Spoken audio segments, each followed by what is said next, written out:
നമസ്കാരം. എല്ലാ ദിവസവും രാവിലെയുള്ള പ്രീ മാർക്കറ്റ് റിപ്പോർട്ടിലേക്ക് കിടക്കാം. ഇന്നലെ നമ്മളെ മാർക്കറ്റിൽ പൊതുവെ ആളുകൾ പറയാറുണ്ട് അൺഎക്സ്പെക്റ്റഡ് ആയിട്ടുള്ള ഫോൾ എന്ന്. എന്നാൽ ഇന്നലെ എക്സ്പെക്റ്റഡ് ആയിട്ടുള്ള ഫോൾ ആയിരുന്നു. കാരണം നിഫ്റ്റി കൃത്യമായിട്ട് നമുക്ക് ഇൻഡിക്കേറ്റ് ചെയ്തിരുന്നു. നമ്മൾ മാർക്കറ്റ് ക്ലോസ് ചെയ്തതിനു ശേഷം 2 ഇവൻ്റാണ് പെൻഡിങ് ആയിട്ടുണ്ടായിരുന്നത്. ഒന്ന് ചൈനയുടെ ഇൻട്രസ്റ്റ് റേറ്റ് ഡിസിഷനും, 2 UK ഇൻട്രസ്റ്റ് റേറ്റ് ഡിസിഷനും. രണ്ടും അവിടുത്തെ ഇൻട്രസ്റ്റ് റേറ്റുകളിൽ മാറ്റങ്ങൾ വരുത്തിയിട്ടില്ല. അതുകൊണ്ട് തന്നെ നിലവിലുള്ള ഇടിവിന് ഫ്യൂവൽ പകരുന്നില്ല ഈ 2 ഡിസിഷനും. എന്നാൽ നമ്മുടെ മാർക്കറ്റ് ട്രേഡ് ചെയ്യുമ്പോൾ തന്നെ US ഫ്യൂച്ചറിൽ തന്നെ വളരെയധികം പോസിറ്റീവാണ് ഉണ്ടായിരുന്നത്. എന്നാൽ ക്ലോസ് ചെയ്ത സമയത്ത് US ഫ്യൂച്ചർ അല്ലെങ്കിൽ US മാർക്കറ്റ് നാസ്ഡാക്ക് ഉൾപ്പെടെ റെഡിൽ ക്ലോസ് ചെയ്തു. ഇന്നലെ FIS ഇന്ത്യൻ മാർക്കറ്റിൽ 4225 കോടി രൂപയുടെ സെല്ല് നടത്തുകയും ആഭ്യന്തര ധനകാര്യ സ്ഥാപനങ്ങളായിട്ടുള്ള DIs 3943 കോടി രൂപയുടെ ബൈയിങ് നടത്തുകയും ചെയ്തു. ഓൾമോസ്റ്റ് ന്യൂട്രലാണ്. ഇന്നെന്താ പ്രധാന കീ ഇവൻ്റ്? ഇന്നത്തെ പ്രധാന കീ ഇവൻ്റ് എന്ന് പറയുന്നത് US അസഞ്ചർ എന്ന് പറയുന്ന IT കമ്പനിയുടെ റിസൾട്ട് വന്നു. മികച്ച ഒരു റിസൾട്ട് വന്നതുകൊണ്ട് ഇന്ത്യൻ IT കമ്പനീസിന് അതൊരു ഗുണകരമാകും. കാരണം ഇന്ത്യൻ IT കമ്പനീസിനും റിസൾട്ട് ഓർഡർ കിട്ടുന്നത് US നിന്നാണ്. അപ്പോൾ US കമ്പനി അസഞ്ചറിനെയാണ് ഒരു ബെഞ്ച് മാർക്കായിട്ട് വെച്ചിരിക്കുന്നത്. അതുകൊണ്ട് തന്നെ ഇന്ന് ഇന്ത്യൻ IT കമ്പനീസ് ലൈംലൈറ്റിലേക്ക് വരാനുള്ള സാധ്യതകളുണ്ട്. നമുക്ക് ഗ്ലോബൽ മാർക്കറ്റ് നോക്കാം. ഗ്ലോബൽ മാർക്കറ്റിൽ ഏറ്റവും ടോപ്പിൽ ബിറ്റ്കോയിൻ 1 ലക്ഷം എന്ന് പറയുന്ന ആ ഒരു മാന്ത്രിക സംഖ്യയിൽ താഴെ വന്നു, 97,000 ആയി. Brent oil 72, gold $2,593 per ounce. India VIX 14 Dow future ഇപ്പോൾ 100 പോയിൻ്റ് ഇടിവിലാണ്. ജപ്പാൻ മാർക്കറ്റ് 89 പോയിൻ്റ് പ്ലസിലും. ഓസ്ട്രേലിയ, കൊറിയ, ചൈന എല്ലാം തന്നെ നെഗറ്റീവിലാണ്. FTSE CAC 40 തുടങ്ങിയ യൂറോപ്യൻ മാർക്കറ്റ് റെഡിൽ അടച്ചു. ഏകദേശം 1% ഇടിഞ്ഞു.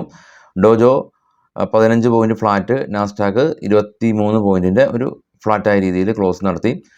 ഇത് കാണാം. ഇൻഫോസിസ്, വിപ്രോ എല്ലാം തന്നെ നേരെ സൂചിപ്പിച്ചപ്പോൾ തന്നെ IT കമ്പനീസ് എല്ലാം തന്നെ US മാർക്കറ്റിൽ പോസിറ്റീവായിട്ട് റിയാക്ട് ചെയ്യാൻ കാരണം അസഞ്ചറിൻ്റെ ഒരു റിസൾട്ടാണ്. ഇനി സെൻസെക്സിൻ്റെ എക്സ്പയറിയാണ് 79,218 സ്പോട്ടുള്ളത്. 79,000 മേജർ സപ്പോർട്ടായിട്ടുണ്ട്. 79,500 ഇമ്മീഡിയറ്റ് റെസിസ്റ്റൻസ് ആയിട്ടുണ്ട്. 80,000 സ്വാഭാവികമായിട്ടും 78,800 78,500 സപ്പോർട്ട് സോണായിട്ടുള്ളത്. ചെക്ക് ചെയ്യാം.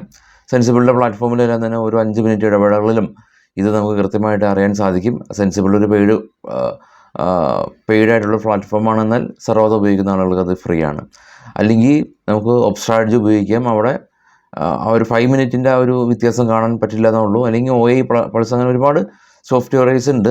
ഓപ്ഷൻ ബയേഴ്സിന് ഇതൊരു ബൈയിങ് വളരെ സീരിയസ് ആയിട്ട് കണക്കാക്കുമ്പോൾ നമുക്കിത് ഇതിൻ്റെയൊക്കെ ഹെൽപ്പ് വേണം. സ്റ്റോക്ക് ന്യൂസിൽ ആദ്യം ഹുണ്ടായി മോട്ടോഴ്സാണ്.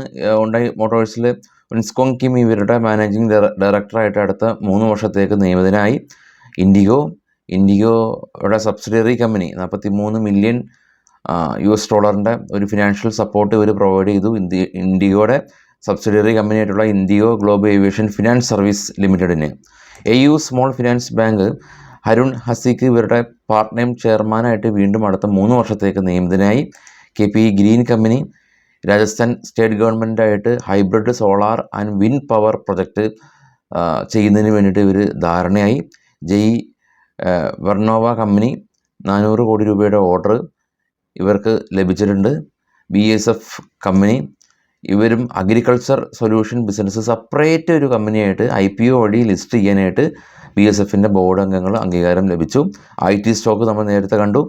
IT സ്റ്റോക്കുകളിൽ തന്നെ ലൈംലൈറ്റിലേക്ക് വരാൻ സാധ്യതയുണ്ട്. എയർടെൽ കമ്പനി 3626 കോടി രൂപയുടെ ഒരു 5G സ്പെക്ട്രത്തിൻ്റെ റീപേയ്മെൻറ്റ് അവർ കംപ്ലീറ്റ്ലി ആയിട്ട് ഗവൺമെൻറ്റിലേക്ക് അടച്ചു എന്നുള്ള ന്യൂസ്. EPL കമ്പനി തായ്ലൻഡിലേക്ക് ഇവരുടെ ബിസിനസ് എക്സ്പാൻഡ് ചെയ്യുകയാണ്.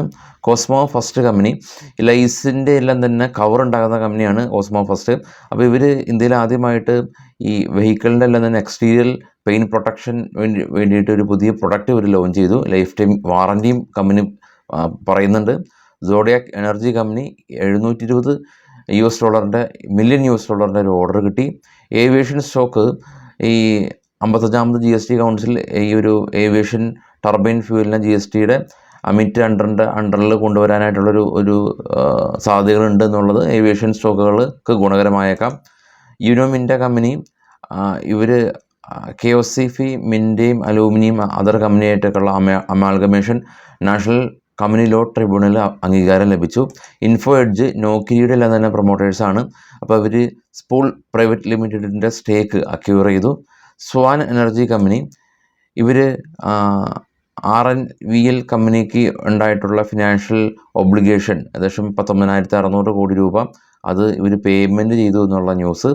ബ്ലൂ ക്ലൗഡ് സോഫ്റ്റ്ടെക് കമ്പനി ഇവർക്ക് 10 കോടി രൂപയുടെ ഓർഡർ ലഭിച്ചു. Knowledge marine and engineering company ഇവരുടെ സ്റ്റോക്ക് സ്പ്ലിറ്റ് ചെയ്യുന്നതിന് വേണ്ടിയിട്ടുള്ള ഒരു അംഗീകാരം ബോർഡ് അംഗങ്ങൾ കൊടുത്തു. ഡീപ്പ് ഇൻഡസ്ട്രീസ് കമ്പനി ഇവരുടെ സെയിൽ ആൻഡ് എക്സ്പ്ലോറേഷൻ ടെക്നോളജി ആയിട്ട് ഒരു പുതിയ ബിസിനസ് കോൺട്രാക്റ്റ് അവർ സൈൻ ചെയ്തിട്ടുണ്ട്. മെഡ്പ്ലസ് ഹെൽത്ത് കെയർ കമ്പനി ഇവരുടെ പുതിയ ഒരു ഒപ്റ്റിവെൽ എന്ന് പറയുന്ന ഒരു മെഡിസിന് ലൈസൻസ് താൽക്കാലികമായി റദ്ദാക്കി.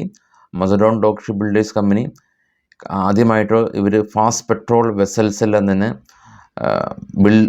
വെസൽസ് ത്രൂ ഒരു ഓർഡർ ഇവർക്ക് ലഭിച്ചിട്ടുണ്ട് ഇന്ത്യൻ കോസ്റ്റ് ഗാർഡിൻ്റെ ഭാഗത്തുനിന്ന്. ചെമ്പൽ പ്ലാസ്റ്റേഴ്സ് സാൻമാർ കമ്പനി ഇവരുടെ പുതിയൊരു പ്ലാന്റിൻ്റെ കൊമേഴ്ഷ്യൽ പ്രൊഡക്ഷൻ ആരംഭിച്ചു. അമരാജ ബാറ്ററി ഹുണ്ടായി മോട്ടോഴ്സായിട്ട് ടൈപ്പ് ചെയ്ത് ഇന്ത്യയുടെ ആദ്യത്തെ AGM ബാറ്ററി ടെക്നോളജി കമ്പനി വികസിപ്പിച്ചു എന്നുള്ളതാണ് ന്യൂസ്. മറ്റുള്ള ന്യൂസുകളായിട്ട് വൈകിട്ട് എത്താം. Thank you.